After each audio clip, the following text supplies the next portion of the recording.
നാട്ടറിവ് അല്ലെങ്കിൽ ഗൃഹവൈദ്യം എന്നാണ് സംഘാടകർ വിഷയം വച്ചിരിക്കുന്നത്. അല്ലെങ്കിൽ ഗൃഹവൈദ്യം നാട്ടറിവിന്റെ ഉത്തമ മാതൃകയാണ് എന്നുള്ളതാണ് വിഷയം വച്ചിരിക്കുന്നത്.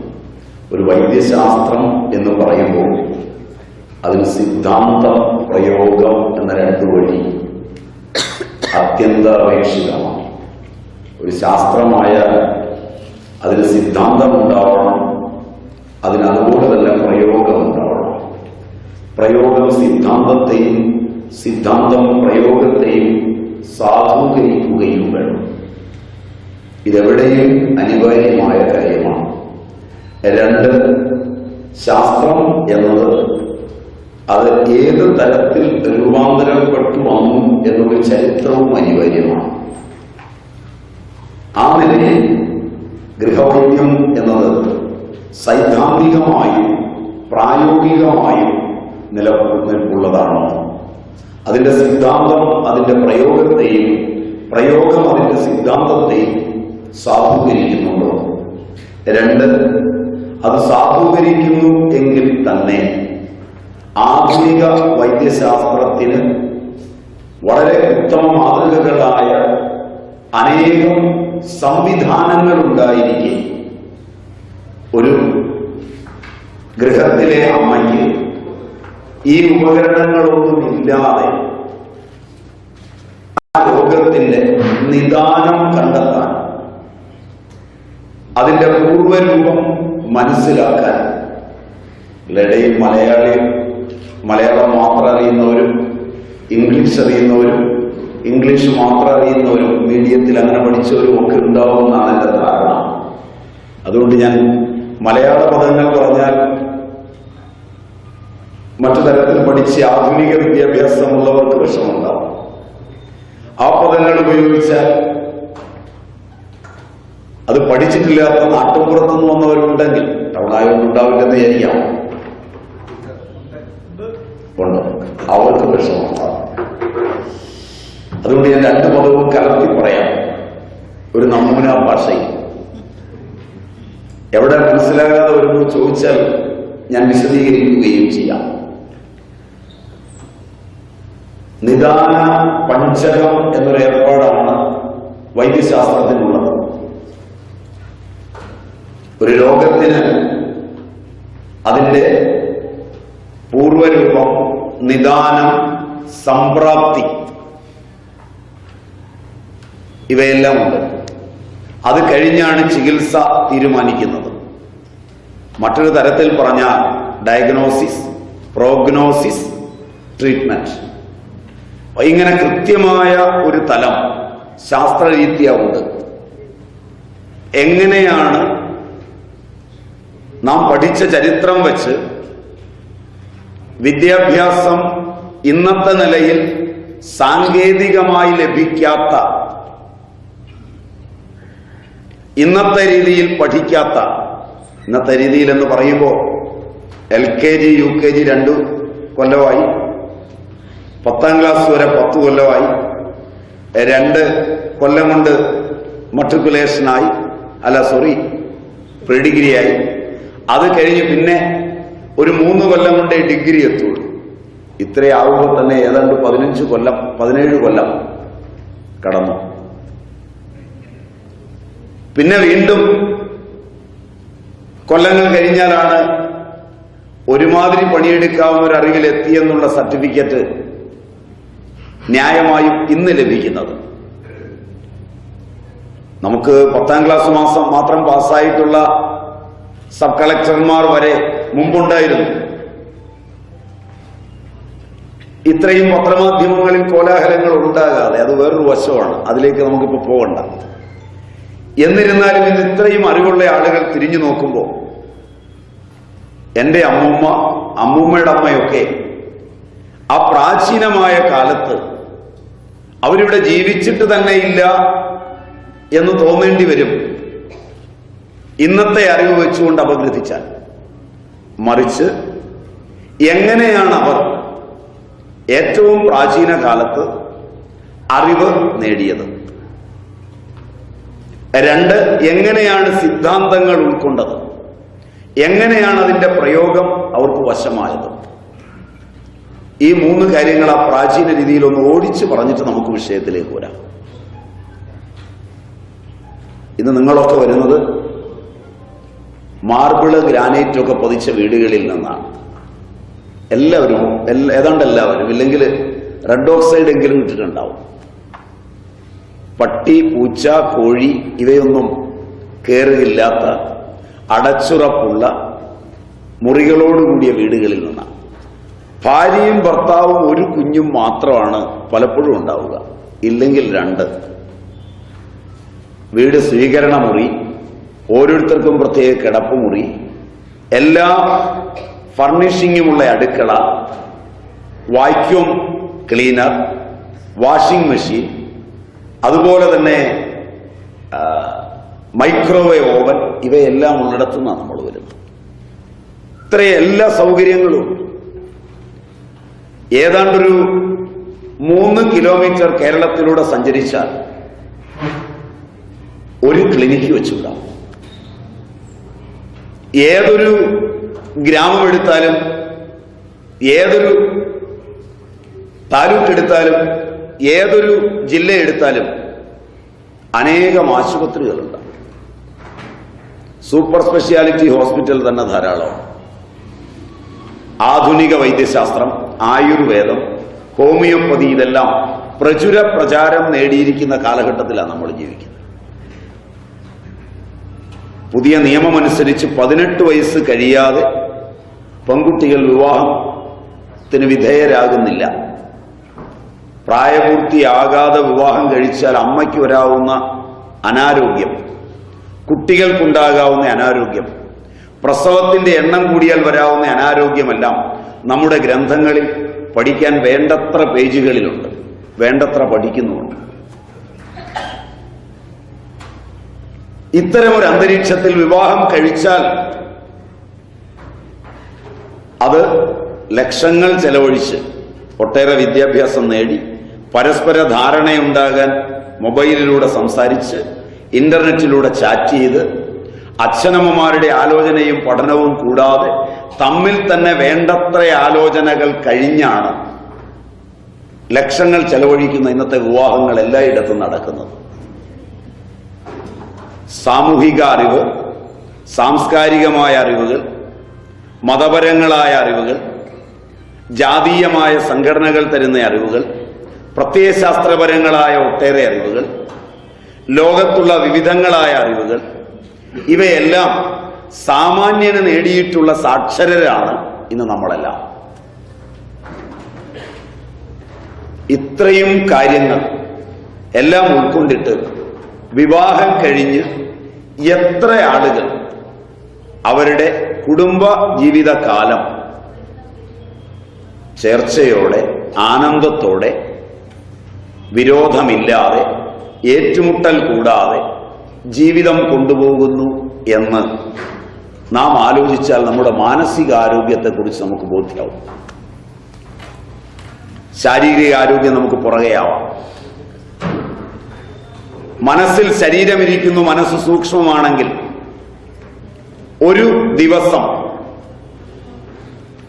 കേരളത്തിലെ വിവിധ കോടതികളിൽ രജിസ്റ്റർ ചെയ്യുന്ന വിവാഹമോചന കേസുകളുടെ എണ്ണം മാത്രം വിദ്യാസമ്പന്നരുടെ ഇടയിലേത് ജനസംഖ്യ ആനുപാതികമായി നോക്കിയാൽ നമ്മൾ വ്യക്തിയുടെ മനസ്സിന്റെ ആരോഗ്യത്തിനും ഉല്ലാസത്തിനും വേണ്ടി നടത്തിയ പരീക്ഷണങ്ങളും നിരീക്ഷണങ്ങളും ആരോഗ്യ പരിപാലന പദ്ധതികളും കുഞ്ചര ശൗചം പോലെയാണ് എന്ന് ബോധ്യമാവും. കുഞ്ചരം എന്ന് കേട്ടിട്ടുണ്ടാവില്ല. ആനയെ കുളിപ്പിച്ച് നിർത്തിയാൽ അത് മണ്ണ് വാരി ദേഹത്തിടും. ആന കുളിച്ചിട്ട് വന്ന് മണ്ണ് വാരിയിടുന്നത് പോലെയാണ് ദിവസവും നമ്മുടെ നില. ഇത്രയും അറിവ് നേടിക്കഴിഞ്ഞിട്ട് ഇനി രോഗങ്ങൾ നോക്കിയാൽ WHO വളരെ വലിയ സ്ഥാപനമാണ്. എത്രയോ കോടികളാണ് ഡോളർ ഭൂമുഖത്തുള്ള ആളുകളുടെ ആരോഗ്യത്തിന് ചെലവഴിച്ചുകൊണ്ടിരിക്കുന്നത്. ഒരു രാജ്യത്തിന് ഒരു ആരോഗ്യമന്ത്രിയും ആരോഗ്യ പരിപാലന സംഘം. എന്നിട്ടും ഇതെല്ലാം പൂവണിയാതിരിക്കുന്നത് ആ ആരോഗ്യപരമായ അറിവുകൾ വേണ്ട തലത്തിൽ പഠിച്ചപ്പോൾ പഠിച്ചു എന്നുള്ളതിനകം അപ്പുറം പ്രയോഗത്തിന്റെ തലത്തിൽ നമുക്ക് എത്താത്തത് കൊണ്ടായിരിക്കുമോ, അതല്ല നമ്മുടെ മനസ്സു മാറാത്തത് കൊണ്ടായിരിക്കുമോ? ഇത്തരമൊരു സന്ദർഭത്തിലാണ് നമ്മളിരുന്ന് പ്രാചീനമായ മെഴുകിയ തറ,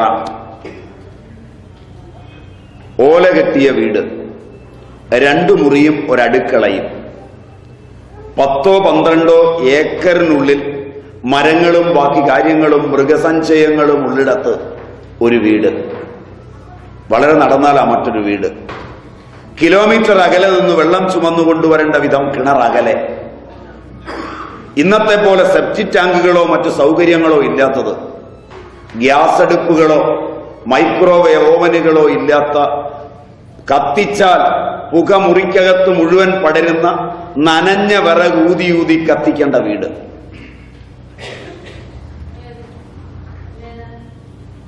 അപരിചിതയായ ഒരു പെൺകുട്ടി, അപരിചിതനായ ഒരു പുരുഷൻ 12-13 വയസ്സിൽ ആർത്തവം കഴിഞ്ഞാൽ അച്ഛനും അമ്മയും അപരിചിതനായ ഒരുത്തനെ പിടിച്ചേൽപ്പിച്ചിട്ട് താലി കെട്ടുമ്പോൾ പോലും മുഖം കണ്ടിട്ടുണ്ടോ എന്ന് സംശയം. ഒരു വീട് എടുത്താൽ ഈ മെഴുകിയ തറയോടുകൂടിയ 2 മുറിയും അടുക്കളയുള്ളിടത്ത് 3 തലമുറയിലെ പ്രായം ചെന്ന ആളുകളുണ്ടാവും, ഏത് ജാതിയും ഏത് മതവും. എന്ന് പറഞ്ഞാൽ 2-3 വല്യമ്മമാരും 2-3 വല്യപ്പന്മാരും ഉണ്ടാവും. പല്ലുമൊക്കെ പൊഴിഞ്ഞ് വീട്ടുമുറ്റത്ത് ഓടി നടക്കുന്നുണ്ടാവും. ആ വല്യമ്മമാര് മറച്ചിരുന്നുമില്ല, ഒരു തോർത്ത് മാത്രമാണ് ഉടുത്തിരുന്നത്. 60കളിലും 70കളിലും വരെ കേരളത്തിൽ കാണാവുന്ന ഒരു കാഴ്ചയായിരുന്നു. ഒരു വീട്ടില് സഹോദരന്മാരും അവരുടെ ഭാര്യമാരും സഹോദരിമാരും ഭർത്താക്കന്മാരുമായി കുറെ പേര് ഒന്നിച്ചാ കഴിഞ്ഞിരുന്നത്. അവിടേക്കാണ് ഈ പെൺകുട്ടിയെ അപരിചിതത്വം ഉള്ളപ്പോൾ കൂട്ടിക്കൊണ്ടുവരുന്നത്. 13 വയസ്സിൽ തുടങ്ങുന്ന ദാമ്പത്യം ഒരു 80 വയസ്സ് വരെ നീളുന്നു എങ്കിൽ ഏതാണ്ട് 67 സംവത്സരത്തെ ദാമ്പത്യമുണ്ട്. എത്ര പ്രാവശ്യം നിങ്ങളിലെ 50 കഴിഞ്ഞവരുടെ അച്ഛനമ്മമാർ അടിക്കുന്നത്, വഴക്കുണ്ടാക്കുന്നത്, തെറിവിളിക്കുന്നത്, ഇറക്കി നിർത്തുന്നത് ഒക്കെ നിങ്ങൾ ജനസംഖ്യ ആനുപാതികമായി ചിന്തിച്ചാൽ എത്ര പൊല്ലാപ്പ് കണ്ടിട്ടുണ്ടാവും. അവരുടെ ദാമ്പത്യത്തിന്റെ രംഗവേദികൾ എത്ര പേർ തിരിച്ചറിഞ്ഞിട്ടുണ്ടാവും. അവർ ഭാര്യയും ഭർത്താവുമാണെന്ന് പോലും ഒരു പ്രായപൂർത്തി വരുന്നത് വരെ മക്കൾ അറിഞ്ഞിട്ടുണ്ടാവും.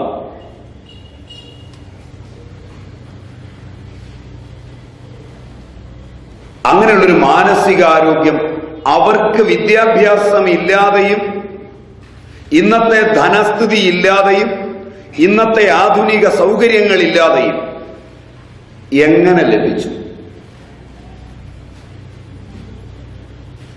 എല്ലാ സൗകര്യങ്ങളുടെയും നടുക്ക് വിദ്യാഭ്യാസത്തിന്റെ എല്ലാ രംഗവേദികളും കടന്ന ആധുനികന് ഈ മാനസികാരോഗ്യം എന്തുകൊണ്ട് ലഭിച്ചില്ല? വൈദ്യശാസ്ത്ര ചരിത്രം പഠിക്കുമെങ്കിൽ ഇതാദ്യം നമ്മൾ പഠിക്കണം.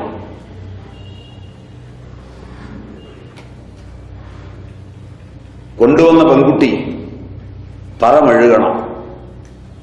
അവളുടെ ഭർത്താവിന്റെ ജ്യേഷ്ഠന്റെ കുട്ടികളായിരിക്കും പെരയ്ക്കകത്തൊക്കെ തൂറിയും മുള്ളിയും വെച്ചിരിക്കുന്ന. മൂത്രം ചാണകം മെഴുകിയ തറയിൽ താഴും, മലത്തിന്റെ ജലാംശം താഴും.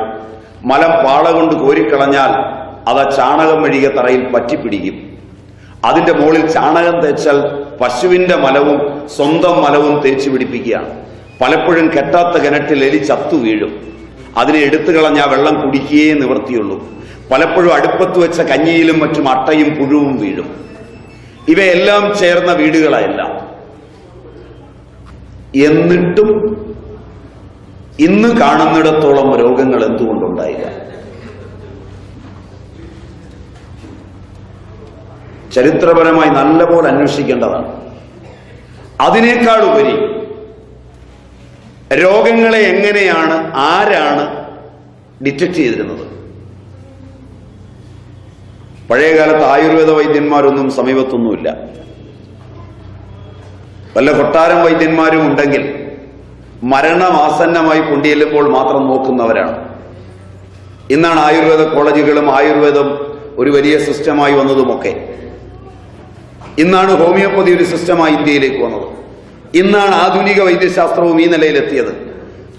60-70 എടുത്താൽ പോലും പട്ടാളത്തിൽ നിന്ന് തിരിച്ചു വന്ന കുറെ കമ്പൗണ്ടർമാരോ വളരെ കുറച്ച് വൈദ്യശാസ്ത്ര വിശാരദന്മാരോ മാത്രമേ ഉണ്ടായിരുന്നുള്ളൂ, ജനസംഖ്യയുമായി താരതമ്യം ചെയ്താൽ.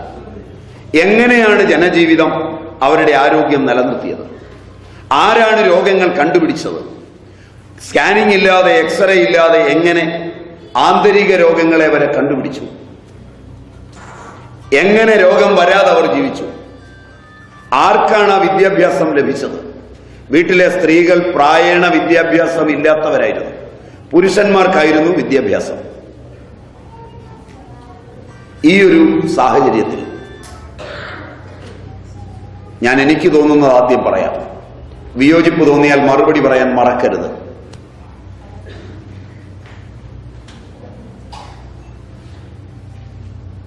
ഒരു കുട്ടി ജനിച്ചാൽ, ജനിക്കുന്നതും വിചിത്രമാണ്. ഇന്നത്തെ പോലെ ആശുപത്രികളിൽ പോക്കോ ഇന്നത്തെ പോലെ മരുന്ന് കഴിച്ചിട്ടോ ഒന്നുമല്ല. പണിയെടുക്കുന്നതിനിടയിൽ ഗർഭിണി 12-13 വയസ്സിൽ ഗർഭിണിയാവും. മകള് പ്രസവിച്ചു കഴിഞ്ഞും തള്ള പ്രസവിക്കും. ഒരു 15-16 എണ്ണമൊക്കെ ഉണ്ടാവും. ഒരു ജാഥയ്ക്കുള്ളയാൾ ഒരു വീട്ടിൽ തന്നെ ഉണ്ടാവും.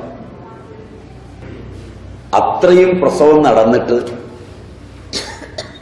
എത്ര ആളുകളെ 60കൾക്ക് മുമ്പ് യൂട്രസിൽ, ഓവറിയിൽ, ബ്രസ്റ്റിൽ, സർവിക്സിൽ ക്യാൻസറായി മൃതപ്രായരായി കിടക്കുന്നവരെ കണ്ടു.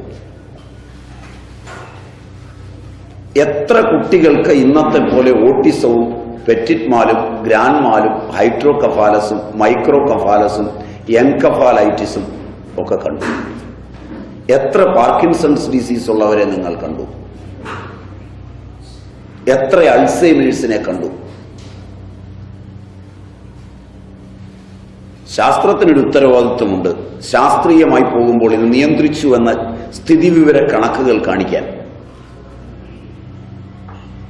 പഴയകാലത്തെ സ്ഥിതിവിവര കണക്കുകളില്ലെങ്കിലും കണ്ണുകൊണ്ട് കണ്ട ഓർമ്മ വെച്ചുകൊണ്ടും ഇന്നത്തെ സ്ഥിതിവിവര കണക്കുകളോട് താരതമ്യം ചെയ്തും ഇന്നത്തെ സ്ഥിതിവിവര കണക്കും നാളെ വരാൻ പോകുന്ന കാലഘട്ടത്തിലെ കണക്കും ഒത്തുനോക്കിയിട്ട് അതിൽ നിന്ന് ഇന്റർപോളേറ്റ് ചെയ്തും എക്സ്ട്രാപോളേറ്റ് ചെയ്തും സ്റ്റാറ്റിസ്റ്റിക്സ് ഉപയോഗിച്ച് ഉത്തരം കണ്ടെത്തിയാലും മതി.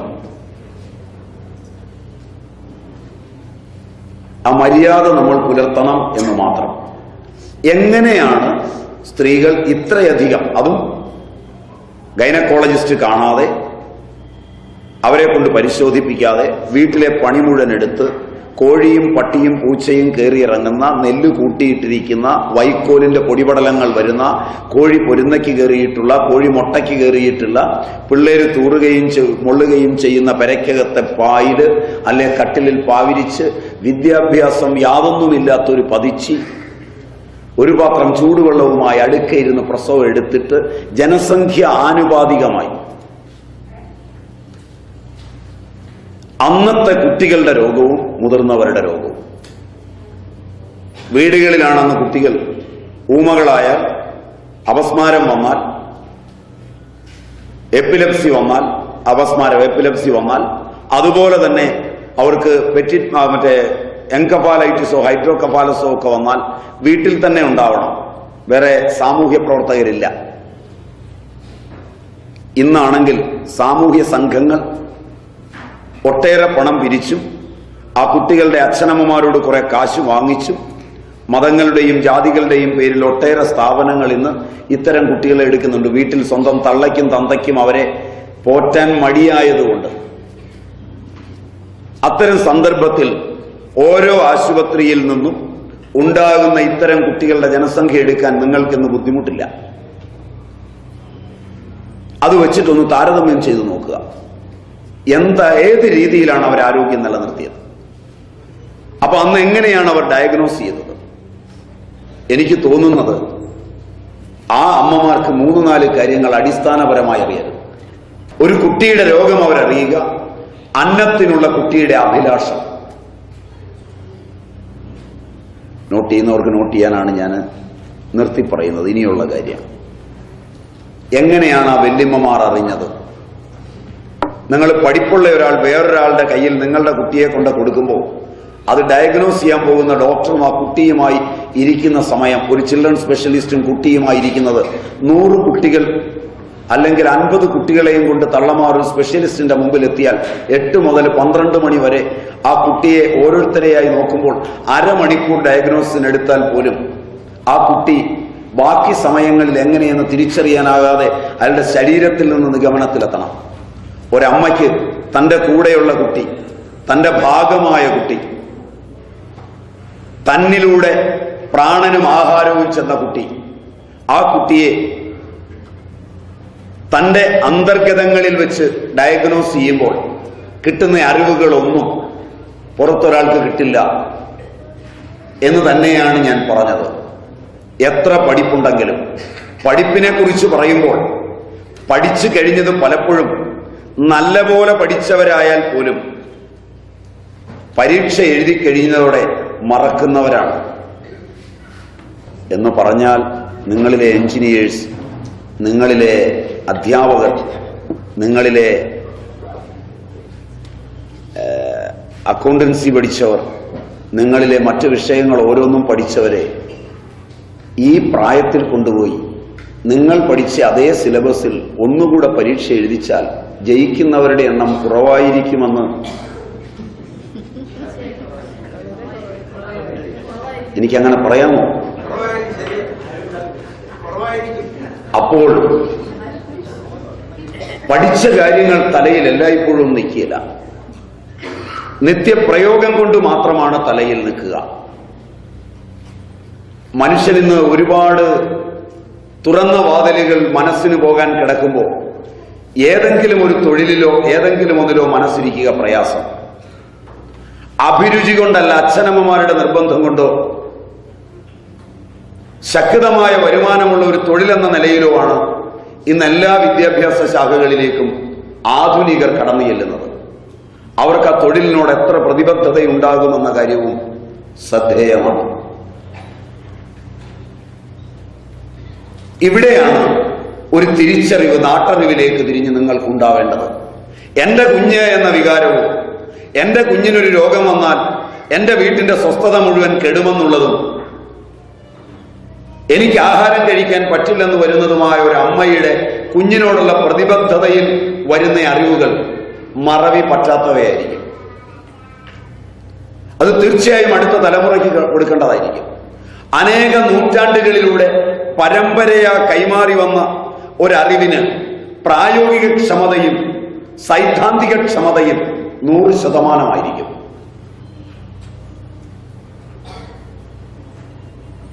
ഇത് നിങ്ങളുടെ ഒരു സംശയം തീർക്കാനാണ് ഞാൻ പറഞ്ഞത്. ഞാനിവിടെ പറയാൻ പോകുന്ന വിഷയം സൈദ്ധാന്തികമായി ഈടുവയ്പുള്ളതാണോ, വെറും കേട്ടുകേൾവിയുടെ അടിസ്ഥാനത്തിൽ കുറെ ചെടി പറിച്ചു കൊടുക്കുന്നതാണോ? അതാണ് ഞാൻ ആദ്യം ദൂരീകരിക്കേണ്ടത്. ചികിത്സാശാസ്ത്ര പ്രകാരം ഒരമ്മയ്ക്ക് രോഗിയെ ഡയഗ്നോസ് ചെയ്യാൻ പറ്റുമോ?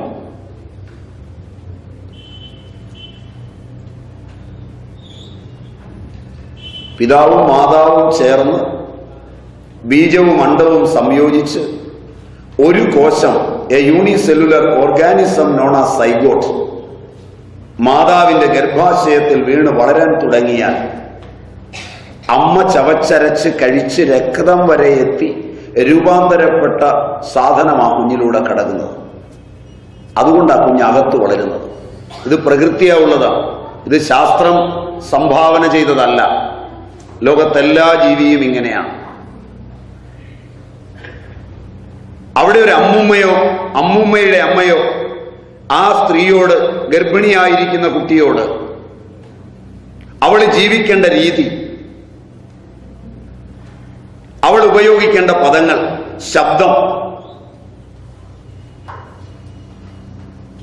ശബ്ദം മാത്രം കോശങ്ങളിൽ ഒട്ടേറെ വൈകല്യങ്ങളും സുഖങ്ങളും തരുന്നതാണ്. ശബ്ദമൊരാഹാരമാണ്, സ്പർശമൊരാഹാരമാണ്, രൂപമൊരാഹാരമാണ്, രസവും ഗന്ധവും ആഹാരമാണ്. ആധുനിക വിജ്ഞാനം നേടിയ നമുക്ക് എത്ര പേർക്ക് ഇതറിയാം? നിങ്ങളുടെ വീട്ടിലെ ഒരു വല്യമ്മയെ നോക്കൂ. കുഞ്ഞിനെ ഒരാൾ എടുക്കാൻ വന്നാൽ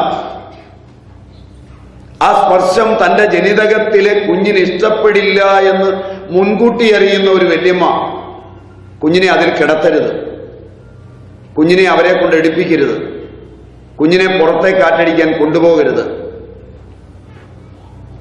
സ്പർശം ആഹാരമാണെന്നും കുഞ്ഞിന്റെ വളർച്ചയെ ബാധിക്കുമെന്നും എത്ര ഭംഗിയായി അറിഞ്ഞു.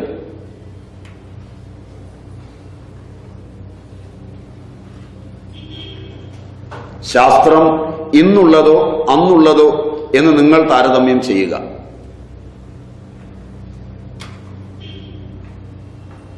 തെറിയും ചീത്തയും വഴക്കും വീട്ടിലിരുന്ന് പറഞ്ഞാൽ പഴയ കാലത്തെ ഒരു വല്യമ്മ പറയുമോ ഞാൻ ഈ പറഞ്ഞ വാക്കുകളെന്ന് നോക്കുക. ഒരു ഗർഭിണിയുള്ള വീടാണ്, ഇവിടെ കിടന്ന് വഴക്കുണ്ടാക്കരുത്. നാളെ ലോകത്തിന് മുഴുവനായി ദുഃഖം പകരേണ്ട ഒരു കുഞ്ഞല്ല ഇവിടെ ജനിക്കേണ്ടത്. ലോകത്തേതൊരാൾ കണ്ടാലും കാല് വളഞ്ഞിരിക്കുന്ന ഒരു കുഞ്ഞിനെ കണ്ടാൽ ദുഃഖിക്കും. ഏതൊരാളും അപസ്മാരമുള്ളൊരു കുഞ്ഞിനെ കണ്ടാൽ ഒരു നേരത്തേക്കെങ്കിലും അവന്റെ ആഹാരത്തിന്റെ രുചി പോകും. ഒരു വീട്ടിൽ കയറി ചെന്നിട്ട് അടിക്കുകയും തൊഴിക്കുകയും കിടന്നുരുളുകയും പാത്രത്തിലെ ചോറ് വാരി എറിയുകയും തുപ്പുകയും ഒക്കെ ചെയ്യുന്ന ഹൈപ്പർ ആക്റ്റീവ് ആയിട്ടുള്ളൊരു കുട്ടിയെ കണ്ടിട്ട് എത്ര മാന്യനും എത്ര വിദ്യാഭ്യാസമുള്ളവനും തന്റെ വീട്ടിലെത്തിക്കഴിഞ്ഞാൽ പോലും കുറച്ച് സമയത്തേക്ക് മനസ്സമാധാനം പോകും ആഹാരം കഴിക്കാൻ. നിങ്ങൾ ഏത് ജാതിയോ ഏത് മതമോ ഏത് പ്രസ്ഥാനത്തിന്റെ ആളോ ആയിക്കൊള്ളട്ടെ, ഇത് സത്യമാണ്. അങ്ങനെയാണെങ്കിൽ അങ്ങനെ ഉണ്ടായത് വീട്ടിൽ കിടന്നുണ്ടാക്കിയ ശബ്ദങ്ങളുടെ ഫലമായിരിക്കുമോ എന്ന് വരെ ചിന്തിക്കുവാനും ശബ്ദങ്ങളെ മര്യാദാമസൃണമായി ഉപയോഗിക്കുവാനും പ്രേമപൂർവം പറയുവാനും പറഞ്ഞ ഒരു വല്യമ്മയുടെ വൈദ്യശാസ്ത്രജ്ഞാനം നമുക്ക് ആധുനികർക്കുണ്ടോ? ഉണ്ടെന്ന് നിങ്ങൾ അവകാശപ്പെടുന്നുവെങ്കിൽ ഞാൻ പറഞ്ഞത് അത്രയും പിൻവലിക്കാം. അപ്പൊ ശബ്ദം, സ്പർശം. ഗർഭിണിയാണ്, അത്തരം രൂപങ്ങൾ കാണരുത്.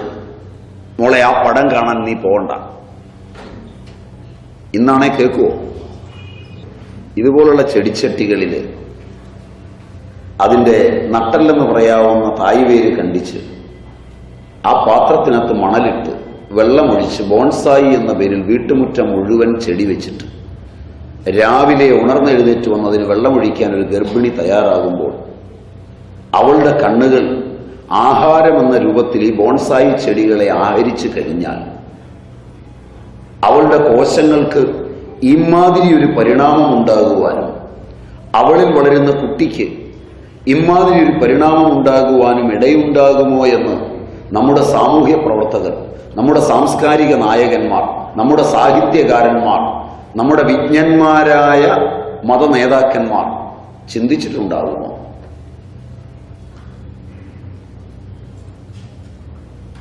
ചിന്തിച്ചിട്ടില്ലെന്നാണ് എൻ്റെ വിശ്വാസം. ഒരു മതനേതാവും ആളെ കൂട്ടാനും ബഹളത്തിനും പോവുകയല്ലാതെ അവരുടെ മതങ്ങളുടെ ആഴമുള്ള ഗ്രന്ഥങ്ങളിൽ എഴുതി വച്ചിരിക്കുന്ന ഈ സത്യം അവരാരും പഠിച്ച് ജനങ്ങളോട് പറയാൻ മെനക്കെടുന്നില്ല എന്നാണ് എൻ്റെ വിശ്വാസം. എൻ്റെ വിശ്വാസം തെറ്റാണെങ്കിൽ എന്നോട് പൊറുക്കണം. ജനത്തിന് ഉപകാരപ്രദമായ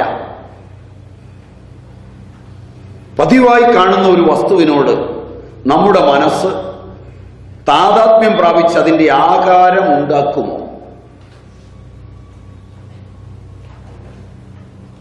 കുറച്ച് സമയത്തേക്ക് കണ്ണുകളിൽ മനസ്സാ നിഴൽ വീഴ്ത്തുമോ? പഴയ വല്യമ്മ അങ്ങനെ വിശ്വസിച്ചു. മുറ്റത്തൊരു ചീര നടുമ്പോൾ ആ ചീരേരി വാരിയിടുമ്പോൾ മോളെ, നിന്റെ വയറ്റിലൊരു കുഞ്ഞാ കിടക്കുന്നത്.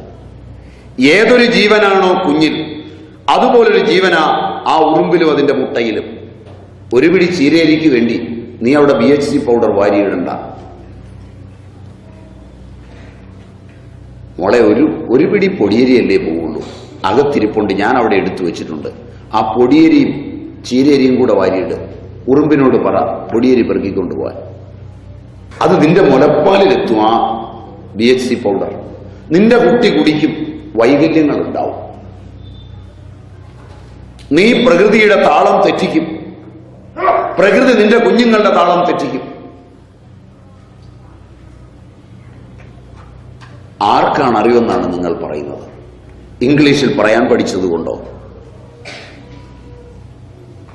പൊങ്ങച്ച സഞ്ചികളുള്ളത് കൊണ്ടോ? ഉടുപ്പും നടപ്പും പഴയതുപോലല്ല എന്നുള്ളത് കൊണ്ടോ?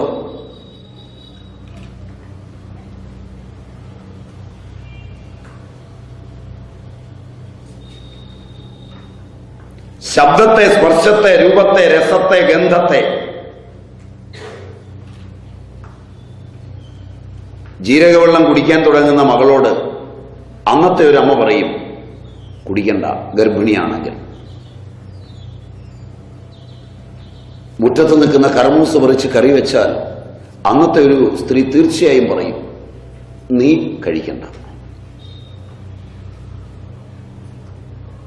നീ കഴിക്കണ്ട. നിന്റെ ഉള്ളിൽ വളരുന്ന കുഞ്ഞിന് 1 മാസമായി, നീ ഇപ്പൊ അത് കഴിക്കണ്ട, കഴിക്കണ്ട എന്ന് പറയും. ഒരു കുട്ടി വേണ്ടാതെ വിധം വരികയാണെങ്കിൽ ഒരു കപ്പങ്ങയുടെ പ്രയോഗം മതിയെന്നറിയുന്ന ആ അമ്മയുടെ അറിവ് നിങ്ങളുടെ ആധുനിക അറിവിൽ, ആ ഒരു കൂട്ടാൻ്റെ അകത്ത് ഒരു കഷ്ണം കപ്പങ്ങ പോയാൽ എന്താ? അംഗവൈകല്യം വരുമോ? അബോർട്ട് ചെയ്ത് പോകുമോ എന്ന് എത്ര അമ്മമാർക്കിന്നറിയാം. ഡോക്ടർക്ക് മരുന്നേ കുറിച്ച് തരാനാവും, നിങ്ങൾ കഴിക്കുന്ന ആഹാരം കൊണ്ടറിയില്ല. ഗർഭിണിയായ മകൾ ഒരു പൈനാപ്പിൾ എടുത്ത് കഴിക്കാൻ തുടങ്ങുമ്പോൾ വേണ്ട മോളെ, അതിലെ ആസിഡ് അബോർട്ടീവായിട്ടുള്ള ഗുണമുള്ളതാണ്. എത്ര പേർക്കറിയും? അപ്പൊ എവിടുന്നാണ് ഈ അമ്മ അത് പഠിച്ചത്? ഒരമ്മ പഠിക്കുമ്പോൾ കാരണങ്ങളുണ്ടല്ലോ. ഇന്ന് ചേമ്പ്, ചേന മുതലായ പദാർത്ഥങ്ങളിൽ കാൽസ്യം ഓക്സലേറ്റ് ഉണ്ടെന്ന് കണ്ടുപിടിച്ചിട്ടുണ്ട്. സ്റ്റോണൊക്കെ വന്നാൽ കഴിക്കരുതെന്ന് ചില ഡോക്ടർമാരെങ്കിലും പറയാറുണ്ട്. എല്ലാവരും ഇല്ല, ചിലരെങ്കിലും. പക്ഷെ പഴയ അമ്മ എങ്ങനെയാണ് അറിഞ്ഞത്? ചേമ്പ് നിത്യവും കഴിക്കരുത്, അത് മൂത്രത്തിൽ പ്രശ്നമുണ്ടാകും. ഉഴുന്ന് നിത്യവും കഴിക്കരുത്, എങ്ങനെയാണ് തിരിച്ചറിഞ്ഞത്? നിങ്ങൾ നിത്യവും ഉഴുന്ന് കഴിക്കുന്നവരാണ്. രാവിലെ ഇഡലി അല്ലെങ്കിൽ ദോശ, 4 മണിയാകുമ്പോൾ കടയിൽ പോയി ഉഴുന്നുപൊടി. ഇനി പോരാത്തതിന് ക്ഷേത്രങ്ങളിൽ വരെ വടമാല തിന്നാൻ. പഴയ കാലത്തൊന്നുമില്ല. അപ്പം മെല്ലെ ഒന്ന് ആലോചിക്കുക, അവരെവിടുന്നാണ് ഇത് ഗവേഷണം ചെയ്തത്? അവരുടെ ബയോകെമിസ്ട്രി എവിടുന്നാണ്? അവരുടെ മോളിക്യൂളർ ബയോളജി എവിടുന്നാണ്? നിങ്ങളൊരു 40 കഴിഞ്ഞവരൊക്കെ മലം വിസർജിച്ചത് അമ്മയുടെയോ അമ്മമ്മയുടെയോ കാലിലിരുന്ന കുട്ടിക്കാലത്ത്. കാല് നീട്ടിവെച്ച് കാലിലിരുത്തി കാല് പതുക്കെ പതുക്കെ അനക്കിയാണ് ഡെഫിക്കേറ്റിംഗ് സെന്ററിൽ സന്ദേശം കൊടുത്തത്. മസ്തിഷ്ക പര്യങ്കാധര ദേശം, ഹൈപ്പോതലാമസ്, അതിന്റെ പാർശ്വത്തിലെ ഡെഫിക്കേറ്റിംഗ് സെന്ററിൽ,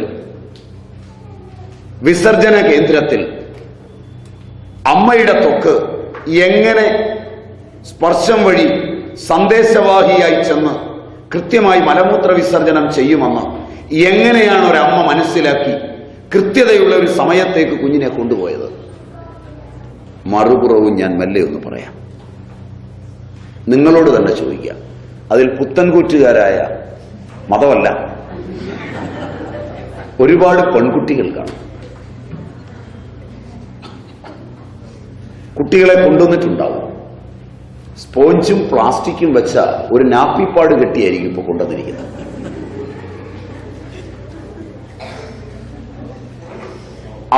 അവരെ പ്രസവമെടുത്ത ഗൈനക്കോളജിസ്റ്റ് വൈദ്യശാസ്ത്രം മുഴുവൻ പഠിച്ചതാണ്.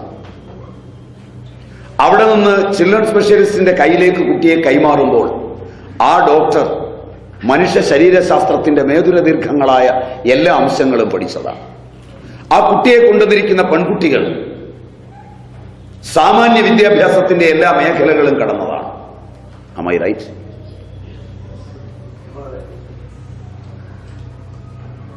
എക്സോഡം, എൻഡോഡം, മിസോഡം ഒക്കെ പഠിച്ചതാണ്. എക്ടോഡമും മിസോഡമും എൻഡോഡമും പഠിച്ചിട്ടുള്ള മസ്തിഷ്കത്തിന്റെ കലയും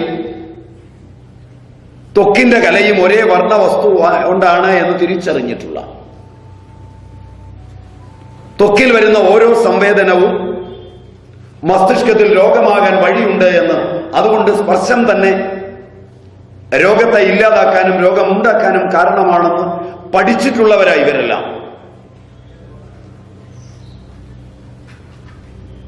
ഒരു കുട്ടിയെ നാപ്പിപ്പാട് കെട്ടി മലവും മൂത്രവും അതിൽ തങ്ങി നിൽക്കുമ്പോൾ, തന്റെ മലവും മൂത്രവും തന്റെ ത്വക്കിൽ പറ്റുമ്പോൾ ഇത് പുറത്തേക്ക് പോകരുത് എന്നാണ് ഈ കെട്ടിയതിന്റെ അർത്ഥമെന്ന് കുഞ്ഞിന്റെ മസ്തിഷ്കത്തിലെ ഡെഫിക്കേറ്റിംഗ് സെന്റർ തീരുമാനിച്ചാൽ ആദ്യം വരുന്നത് കോൺസ്റ്റിപ്പേഷനാണ്.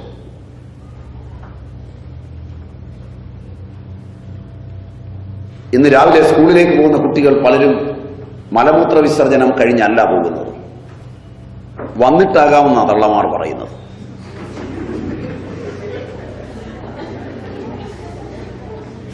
ആഹാരം പുറകെ കഴിക്കുകയുമാണ്. 5% കേരളത്തിലെ കുട്ടികളെങ്കിലും ഇന്ന് ആസ്ട്രോസൈറ്റോമയുടെയും ഗ്ലയോമയുടെയും മിക്സഡ് ഗ്ലയോമയുടെയും ഗ്ലയോബ്ലാസ്റ്റോമയുടെയും പിടിയിലാവിടുന്നത്.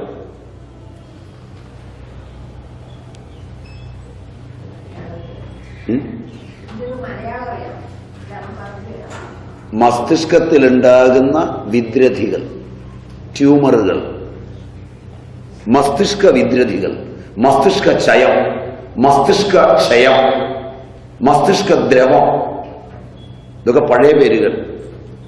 നിങ്ങൾക്ക് മനസ്സിലാകാൻ തലച്ചോറിലുണ്ടാകുന്ന വെള്ളക്കെട്ട്, തലച്ചോറിലുണ്ടാകുന്ന ദ്രവീകരണം, തലച്ചോറിലുണ്ടാകുന്ന മുഴകൾ, ഇവയെല്ലാം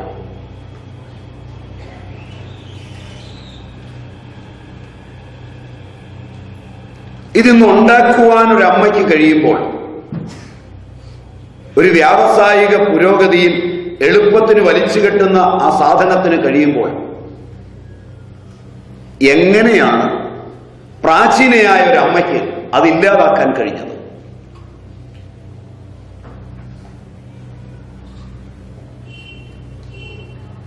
ശാസ്ത്രം അവരുടേതാണോ, ശാസ്ത്രം ഇവരുടേതാണോ? പഴയകാലത്ത് ഒരുപാട് ഔഷധങ്ങളിൽ ഉപയോഗിച്ചിരുന്നു. ആദ്യകാലത്ത്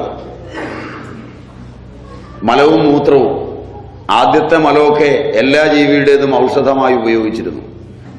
അപ്പോ അന്നൊരമ്മ കാല് നീട്ടി വെച്ച് കാലിന്റെ ത്വക്കില് കുഞ്ഞിന്റെ പൃഷ്ഠം സ്പർശിക്കുമ്പോൾ ത്വക്കിലൂടെയുള്ളതായ സ്പർശനങ്ങളെയും ആവേഗങ്ങളെയും ജത്രുഗതങ്ങളായ നാഡികളിലെത്തി മസ്തിഷ്ക പ്രദേശത്ത് നിന്ന് വളരെ കൃത്യമായി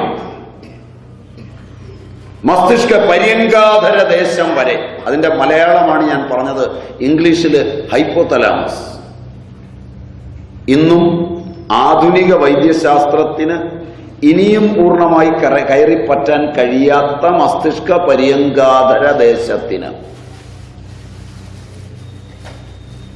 സമീപത്ത് സ്ഥിതി ചെയ്യുന്ന ഡെഫിക്കേറ്റിംഗ് സെന്ററിൽ സന്ദേശമെത്തിച്ച് തരംഗാവലികൾ ഉണ്ടാക്കി അവിടുന്നുള്ള നിർദ്ദേശം കൊണ്ട് മലത്തെയും മൂത്രത്തെയും നിയതമായി പുറത്തു തള്ളാൻ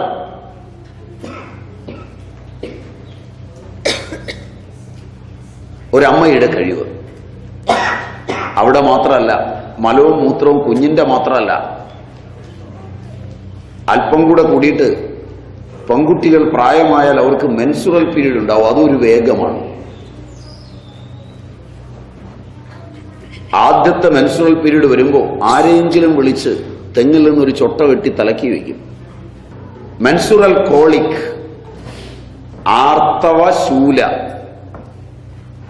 രണ്ടും നിങ്ങൾക്ക് പരിചയമുള്ള പദം അല്ലെങ്കിൽ ആർത്തവ സമയത്തുണ്ടാകുന്ന വേദന കണ്ടാൽ ഒരു പിടി അരിയും ഈ തെങ്ങിൻ പൂക്കുല പൊട്ടിച്ച പൂക്കുലയും എടുത്ത് പാൽക്കഞ്ഞി വെച്ച് 2 നേരം കൊടുക്കും.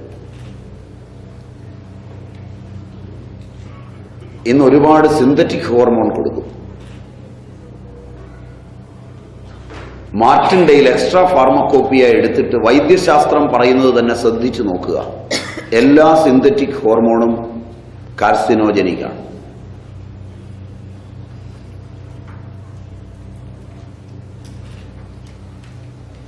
അതുകൊണ്ട് എനിക്ക് അല്പം കൂടെ പറയാൻ എളുപ്പമാണ്.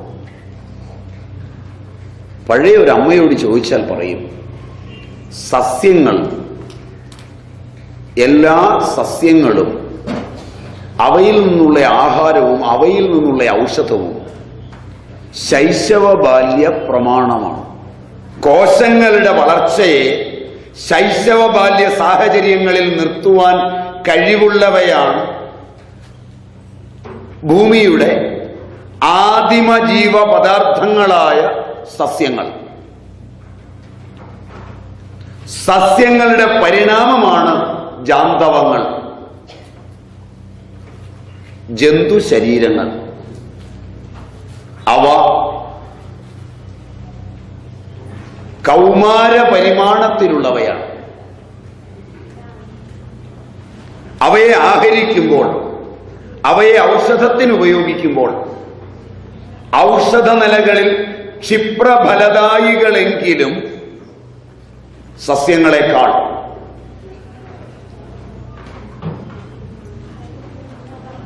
മാരഭാവം കുമാർഗത്തിലാകയാൽ എൻഡോക്രൈൻ ഗ്ലാൻഡുകളെയും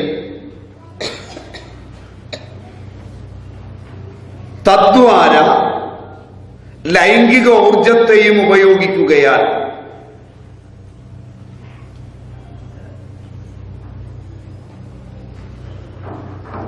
ക്ഷിപ്ര രോഗമോചനമുണ്ടായാലും കോശത്തെ കൗമാരത്തിലെത്തിക്കുന്നു.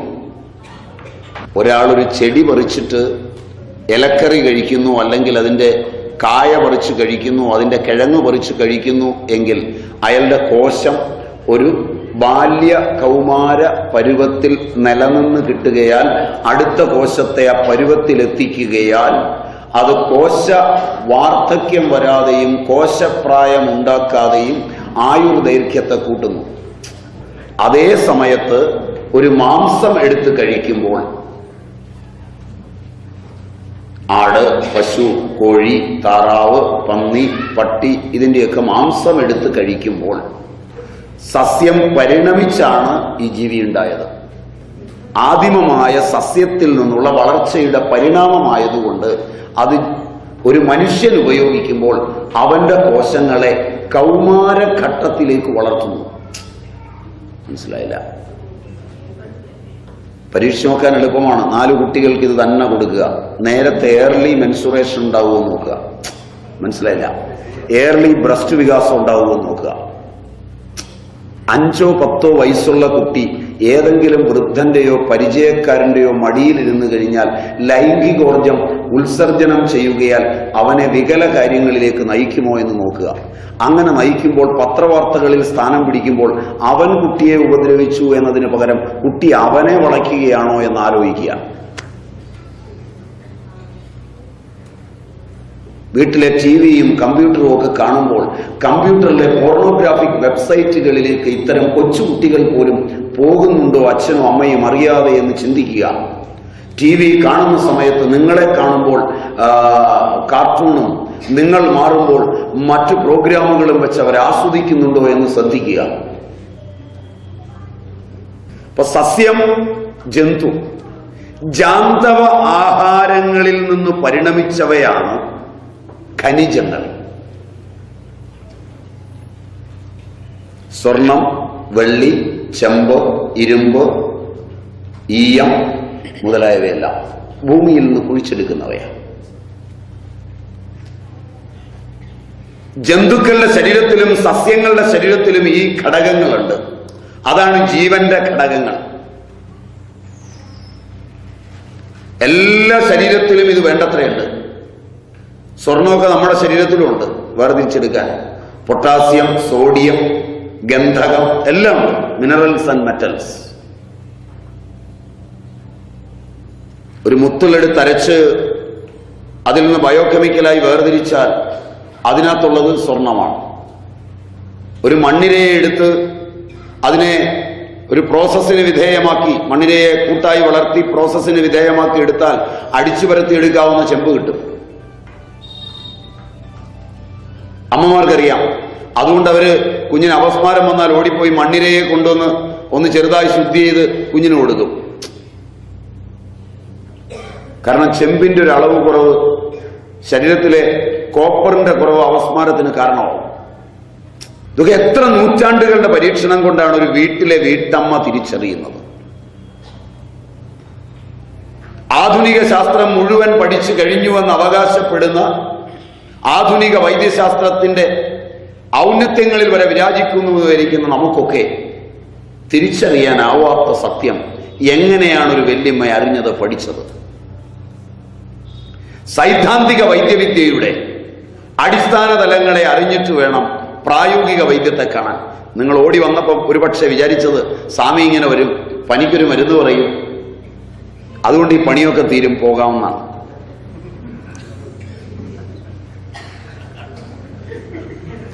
Am I right? അത് വൈദ്യമല്ല. വൈദ്യശാസ്ത്രത്തിന്റെ സൈദ്ധാന്തിക തലങ്ങളെ നല്ലപോലെ അന്വേഷിച്ച് മസ്തിഷ്കത്തിൽ നല്ലപോലെ ഉറപ്പിച്ചിട്ടില്ലെങ്കിൽ ഏതെങ്കിലും ചെടി പറിച്ചു കൊടുത്താൽ അപകടവും ഉണ്ടാവും.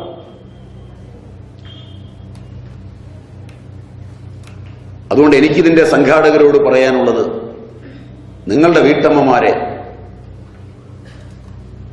സംയോജിപ്പിക്കുവാൻ പറ്റിയൊരു പദ്ധതി ഉണ്ടെങ്കിൽ നിങ്ങൾ കൃത്യമായി ഇതിന്റെ സിദ്ധാന്തവും പ്രയോഗവും പഠിപ്പിച്ച് ഗവൺമെന്റ് സർട്ടിഫിക്കറ്റ് കൊടുക്കേണ്ട കാലം അതിക്രമിച്ചു.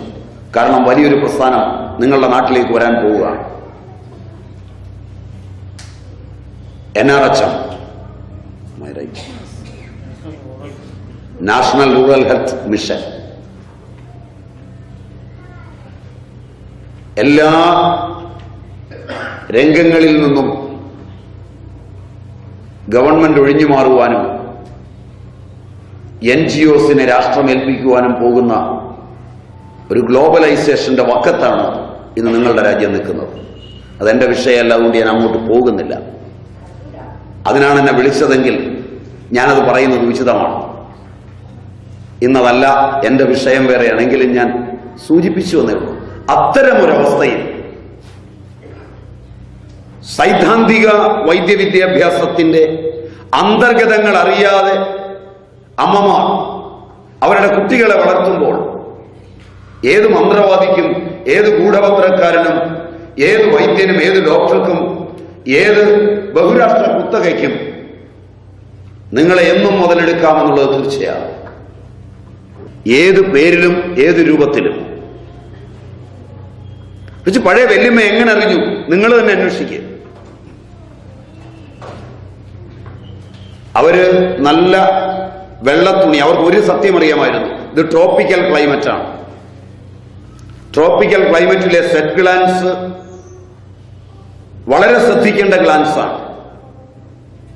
കാരണം എപ്പോഴും വേർക്കും. ശരിയല്ല. അതുകൊണ്ട് പഴയകാലത്ത് അവർ മേൽവസ്ത്രം ധരിച്ചിരുന്നേയില്ല, സ്ത്രീയും പുരുഷനും. എന്നിട്ടിവിടെ വലിയ അപകടമില്ല. ഇപ്പൊ ഇതൊക്കെ ധരിച്ചു കഴിഞ്ഞിട്ടായിപ്പം സ്വാമിമാരും നിങ്ങളും ഒക്കെ കുഴപ്പത്തിലെത്തും. മറിച്ച് പഴയകാലത്ത് ഈ കുഴപ്പമില്ല. നമ്മുടെ കാരണവന്മാരൊക്കെ കൗപീനം മാത്രം എടുത്താ പറമ്പിലിറങ്ങി പണിത്. ശരിയല്ല. എന്നിട്ടൊന്നും ഈ കുഴപ്പങ്ങളൊന്നും അന്ന് അയൽവക്കത്തുനിന്നൊന്നും കേട്ടില്ല എന്ന് പറയാൻ മേല. പ്രായണ ഇന്നത്തെ അത്രയും കുഴപ്പമില്ല. കാരണം ഇന്നും ചുമടെടുക്കുന്ന തൊഴിലാളി ആണും പെണ്ണും ചേർന്നെടുക്കുന്നുണ്ട്, ചുമട് പിടിച്ചു കൊടുക്കുന്നുണ്ട്. ഇന്നും പറമ്പുകൾ കിളയ്ക്കുന്നിടത്ത് ആണും പെണ്ണും ഒന്നിച്ചു പണിയുന്നുണ്ട്. അവിടെ നിന്നൊന്നും അല്ല ഇത്തരം വാർത്ത കൂടുതൽ വരുന്നത്. താഴ്ന്ന രംഗങ്ങളിൽ നിന്നല്ല ഈ വാർത്ത വരുന്നത്. ശരിയാണ്, പ്രായണ ശരിയാണ്. അപ്പോ അന്ന് ഈ ഖനിജങ്ങൾ, അവിടുന്ന് നമ്മൾ ഇങ്ങോട്ട് വഴിതിരിഞ്ഞാന്ന് തോന്നുന്നു അല്ലേ? ഖനിജങ്ങൾ എന്നൊരു സാധനമുണ്ട്, മെറ്റൽസ് ആൻഡ് മിനറൽസ്. അവ ഉപയോഗിക്കുമ്പോൾ കോശം യൗവനയുക്തമാവും. അവ സസ്യങ്ങളെക്കാൾ ജന്തുക്കളെക്കാൾ ക്ഷിപ്രഫലദായി. ഒരു മെർക്കുറിയുടെ ഒരു അല്പം കൊടുത്താൽ മതി, രോഗം പിടിച്ചു കെട്ടിയ പോലെ നിൽക്കും.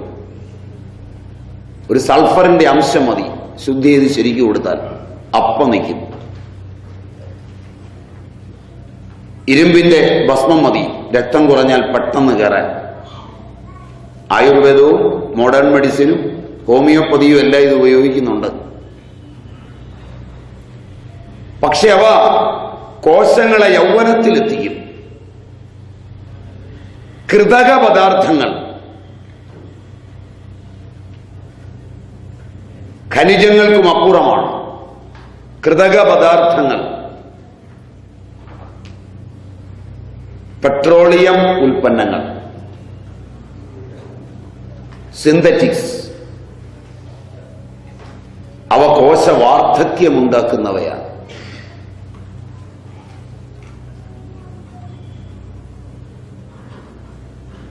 കോശത്തിന്റെ വാർദ്ധക്യമാണ് ഇന്ന് നിങ്ങൾ ലോകമെമ്പാടും കാണുന്ന ക്യാൻസറിന്റെ കൃത്യമായ കാരണം.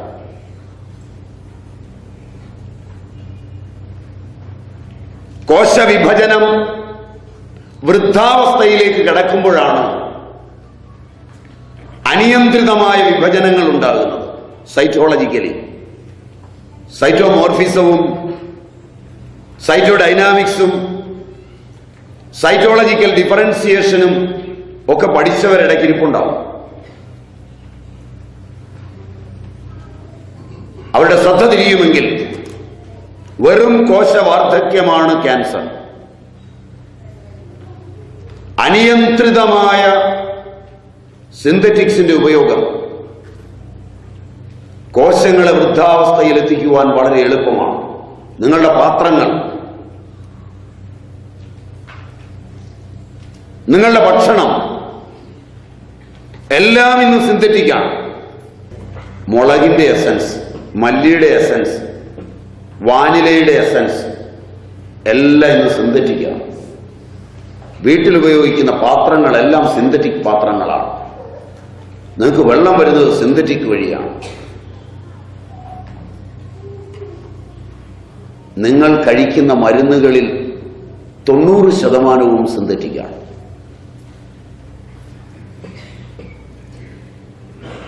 ഓർഗാനിക് കെമിസ്ട്രിയുടെ വളർച്ചയും വികാസവും ഒരു സസ്യ ഔഷധം കണ്ടെത്തിയാൽ തന്നെ അതിന്റെ ആക്റ്റീവ് പ്രിൻസിപ്പിൾ സിന്തറ്റിക് എന്ന് വേർതിരിച്ചെടുത്താണ് ഇന്ന് ഉപയോഗിക്കുന്നത്.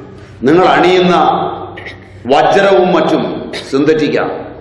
ഇന്ന് വളരെ വില കുറച്ച് മാർക്കറ്റിലെത്തിയിരിക്കുന്ന പാലും സിന്തറ്റിക്കാണ്. പ്രാഥമികമായി അന്നത്തെ അമ്മമാർ ഈ പരിണാമം മനസ്സിലാക്കിയിരുന്നു. തീർച്ച അന്നമാണ് ജനിച്ചാൽ വളരുന്നതിനും രോഗമില്ലാതിരിക്കുന്നതിനും അടിസ്ഥാനമെന്നറിഞ്ഞ അമ്മ രോഗം കണ്ടെത്തിയത് അന്ന അഭിലാഷത്തിൽ നിന്നാണ്.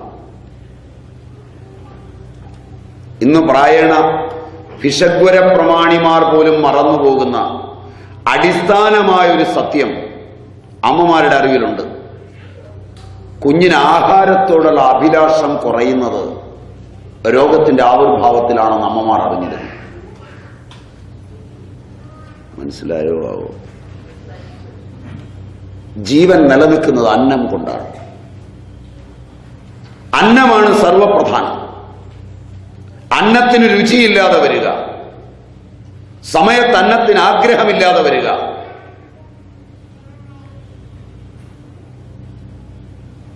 എന്തോ പന്തികേടുണ്ടെന്ന് നമ്മ കണ്ടുപിടിക്കും. അന്ന അഭിലാഷം രോഗനിർണയത്തിലെ അടിസ്ഥാനമാണെന്നുള്ള ബോധം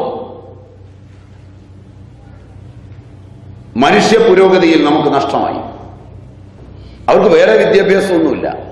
രാവിലെ മുതൽ കുഞ്ഞ് ആഹാരത്തിന് വരുന്നുണ്ടോ, കരയുന്നുണ്ടോ, മുലപ്പാൽ കുടിക്കുന്നുണ്ടോ, മുലപ്പാൽ കുടിക്കുന്നില്ലേ, മറ്റ് ഭക്ഷണ പദാർത്ഥങ്ങൾക്ക് കരയുന്നില്ലേ, അതിന് കൊടുക്കുമ്പോൾ അത് വിശപ്പ് വരുന്നില്ലേ? വിശപ്പുണ്ടാകുന്നില്ലെങ്കിൽ, അന്നത്തിൽ ആഗ്രഹം വരുന്നില്ലെങ്കിൽ, അന്നം രുചിയോടെ കഴിക്കുന്നില്ലെങ്കിൽ ആ കുട്ടിക്ക് എന്തോ തകരാറുണ്ട് എന്ന് ഒരമ്മ വളരെ എളുപ്പത്തിൽ കണ്ടുപിടിച്ചിരുന്നു. ഇതിന് സ്കാനിങ് വേണ്ട, എക്സ്റേ വേണ്ട.